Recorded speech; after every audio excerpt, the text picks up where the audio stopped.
Ikusten dezuenez batzuk elkartu da gaur hemen, udalaz gain, herriko mugimendu feministako, gazte mugimenduko, herri auzotako jai batzordetako eta sagardoguneko antolatzailea gaude hemen. Azken hilabeteotan elkarlanean aritu gara jai eta aisialdi gunetan eraso matxisten aurrean jarduteko protokoloa eguneratzen eta horren berri ematea etorria. Aurtengo festak hasi aurretik. Protokolo hau beraz, udalarena ez ezik, prozesuan parte hartu duten guztina da. Dakizuen bezala, udazkenean udala indarkeria matxistaren aurrean jarduteko erakunde arteko protokoloa eguneratzen hasi zen, sortzen aholkularitza zerbitzuarekin batera. Hori horrela, jai eta aisialdi guneetan eraso matxisten aurrean jarduteko protokoloa eguneratzeko momentu egokia zela baloratu genuen. Aurrekoa 2019koa zen. Honen helburua indarkeria matxista jasan duten emakumei eta LGTBIQA+ pertsonei behar duten arreta eta babesa ematea da.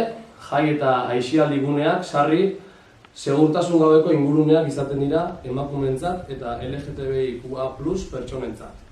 Haien genero identitateagatik edota sexu orientazioagatik. Mota horietako guneetan indarkeria matxista presente egon ohi da bereziki gauean. Pertsona orok du askatasunez eta segurtasunez gozatzeko eskubidea, eta hori bermatzea eta errespetatzea beharrezkoa da. Identitatea, adierazpena, adina, jatorria, gorputza edo sexu orientazioa edozein delarik. Horregatik aritu gara eragileok guztiok elkarlanean herri protokolo hau osatzen. Nabarmendu nahi genuke, elkarlan hau ez dela hasi eta bukatzen protokoloaren osaketan. Bertan jasotako edukiak gauzatzea ere denon ardura izango da, alegia. Denon gain dago prebentzio eta sentsibilizazio lanak egitea zein kasuak gertatzen direnean erantzun egoki bat ematea. Udalak baliabideak eta euskarriak jartzeaz gain, festa edo jaiegun bereziak antolatzeko eskaerak jasotzen dituenean, protokoloa helaraziko die guztiei. Eurek ere ezagutu eta aplikatu dezaten. Nire aldetik eskerrak eman nahi dizkiet eragile guztiei euren inplikazio eta konpromisoagatik. Protokoloak berritasuna ditu eta gure ustez, orain arte geneukana hobetzen goaz, bai sentsibilizazioari eta prebentziari begira, zein kasuak gertatzen diren erantzunei begira ere. Jo Mikelek esan duen moduan, hainbat eragilek parte hartu dugu protokolo honen lanketan. Eta hasteko, horren garrantzia nabarmendu nahiko nuke. Indarkeria matxista denon arazoa da, eta beraz, hari aurre egiteko ardura ere halaxe da. Protokoloaren helburu nagusia da, baldintza eraginkorrak sortzen laguntzea jaietan eta aisialdigunetan gertatzen diren eraso matxisten aurrean jarduteko modua hobetzea baita erasoak prebenitzea ere.